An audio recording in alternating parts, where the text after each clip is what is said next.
The Manchester Chartist, Chapter 4. Here you are. Get that drunk, love. Bess turned over as Daniel stroked her thick dark hair. They shouldn't have let me sleep in, Daniel. Why not, lass? You'll be tied fast to your spinning wheel for long enough today. I'll take Daniel to Mary Upton's for thee. She smiled at his concern. What are thy plans? I've had an idea. I've heard they need woodworkers in the cast iron trade. Pattern makers, they call them. Well, my love, let's hope they find something, she said, picking up the cup of tea and blowing across it. I'm sorry, Bess. I feel reet badly I'm no doing me bit. Stop reet there, Daniel Ackroyd. Thou art doing thy best. Nobody has reet to ask for more. We'll manage. Times are hard, but we're a pair and we must stick together. He shrugged his shoulders as she took a sip of tea. It breaks me heart to know you're in mill all day and I'm free of work. It's my job to be out labouring and your place in't home. If it's bad for thee to be left at home, what makes thee think it's good for me? I may be female, but I'm just as human as thee. I've same needs for socialising with me fellows, and I'm sure thee benefit from thy contact with young Daniel as much as I do. Daniel shook his head. I never thought of it like that afore. I like being with Daniel, and I think he likes being with me. Bess laughed. Real problem is, us never gets a chance to be all together as a family enough, and that choice is neither thine nor mine, is it? Irene Rose awoke from her slumbers, the smell of lavender in her nostrils and the crisp, clean feel of a fine linen pillow against her cheek. She'd retired to bed with all kinds of positive thoughts dancing through her fertile imagination.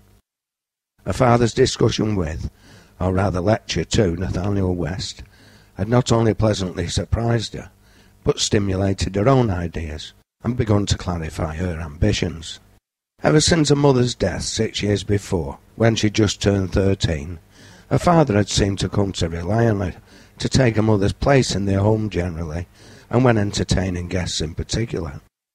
He'd never asked what she'd like to do with her life. They'd never discussed further education, or the possibility she might have ambitions for a career of her own once she'd achieved adulthood. It wasn't that her father was unkind or uncaring. Quite the opposite. He treated her with the greatest respect, and whilst not a particularly demonstrative man, he obviously loved her and would do anything for her. It was as though he'd fallen into a rut and become dependent.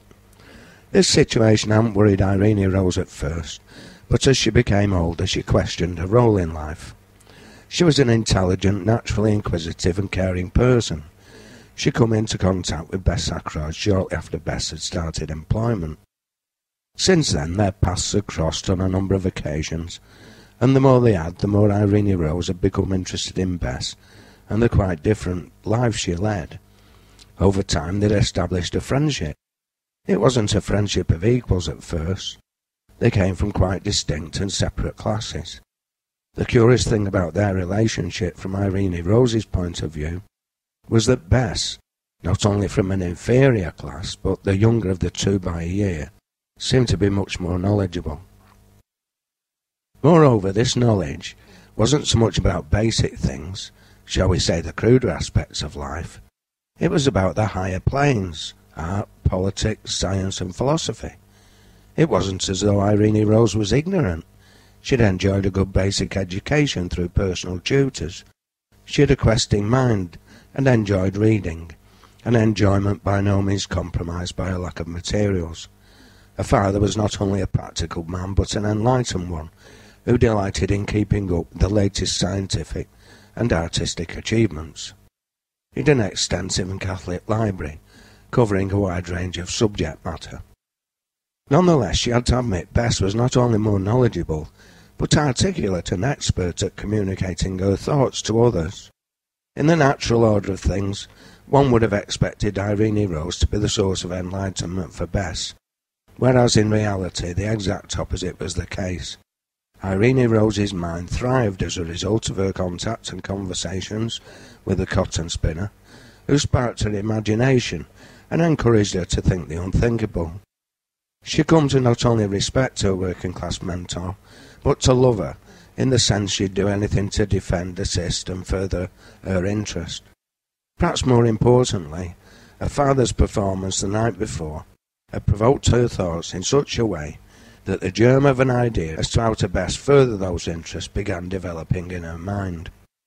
The points Matthew had made to Nathaniel West only served to confirm Irene Rose's faith in Bess, who in her own unique way, sometimes quietly and sometimes with great passion and vehemence, had made much the same criticisms of the situation mill and factory workers faced, and drawn pretty much the same conclusions as to the likely effects.